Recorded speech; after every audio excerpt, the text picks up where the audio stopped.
What happened in the Madoff scandal, and what happened with Ponzi, and what happens in a rob Peter to pay Paul scheme, which I think you can find discussed in the Bible even, is that the perpetrator raises money from people, he shuffles money around among people, takes out what turns out to be kind of a relatively small percentage often of the take. But of course, he's making a huge mess at the same time, because he's taking one person's money, really not earning anything off of it, but giving that to someone else. So the compensation of victims of the fraud really come from two places. One is, for the perpetrator, you take all their assets and whatever else you can find, you sell it, and you distribute that to people who have lost.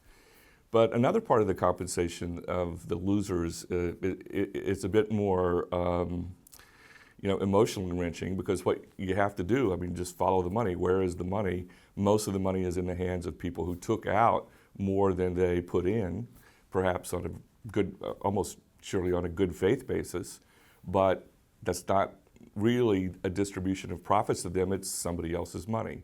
So what you have to do is you have to go to these people who were they call them net winners. That means they took out more cash than they put in over some period of time.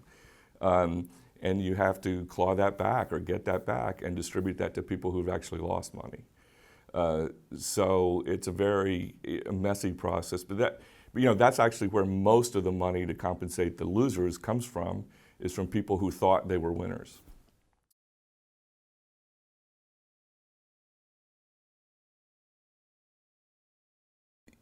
For any society to really work, at some point people have to view the institutions, the rules of the game are fair, are at least fair enough, not to pick up arms and revolt and try to overthrow the government.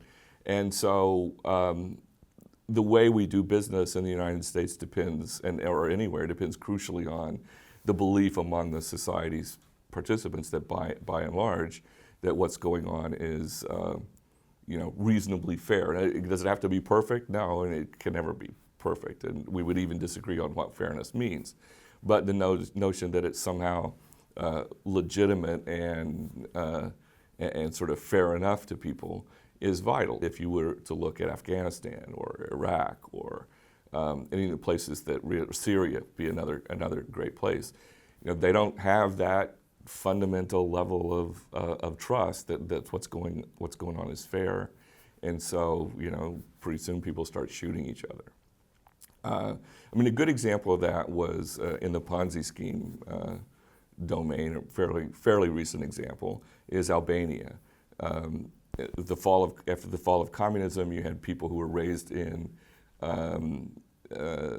communistic or more socialistic systems where they didn't have the right to invest their own money, or they only had limited rights. And then when those markets were opened up, one of the first things you saw happening was the creation of these Ponzi schemes. And so in Albania in particular, this thing degenerated into civil unrest, and people were shooting each other and fleeing Italy and so forth. That's an example I usually use in class, by the way, and have used ever for 20 years. And last year, I gave that example and went back to my office, and I was teaching the class, of course, to graduate students. And I got an email from somebody that was in the class and said, this is how he came to America, that his family was actually fleeing the social disruption in Albania. And that was actually quite moving for me.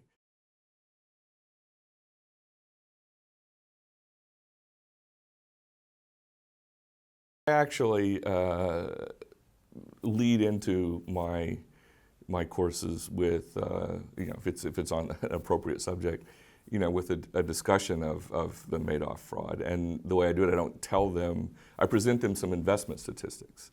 And one of the things that modern financial theory has really sharpened our ability to do, now again, it's not perfect, is to think in terms of risk and expected return.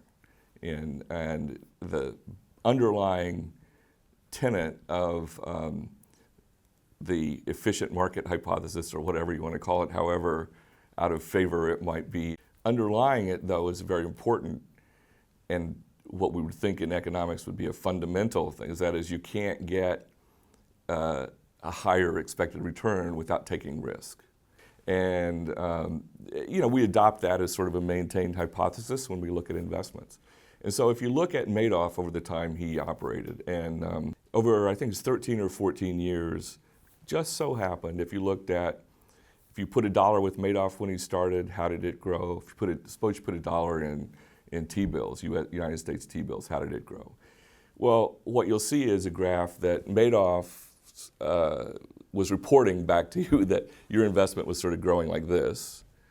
The T-bills was also very smooth, but ended up in a much lower place. I think Madoff was reporting that if you'd put $1 with him at the beginning, 13 years later, you would have had five.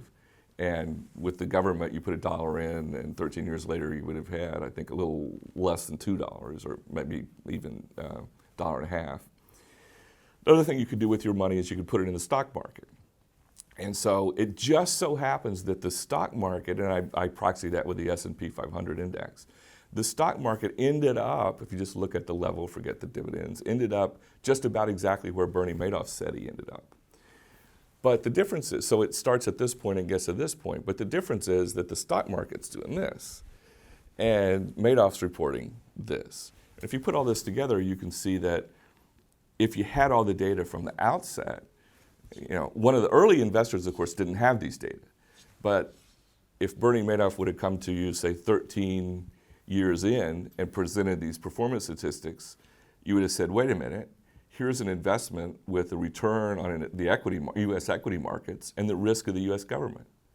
So one thing you could say is, oh my God, I found the Holy Grail. Or if you really take this efficient markets hypothesis to heart and take as, again, your working hypothesis that you can't get rewarded without taking some risk, you become very suspicious of this. It's too good to be true, if you will.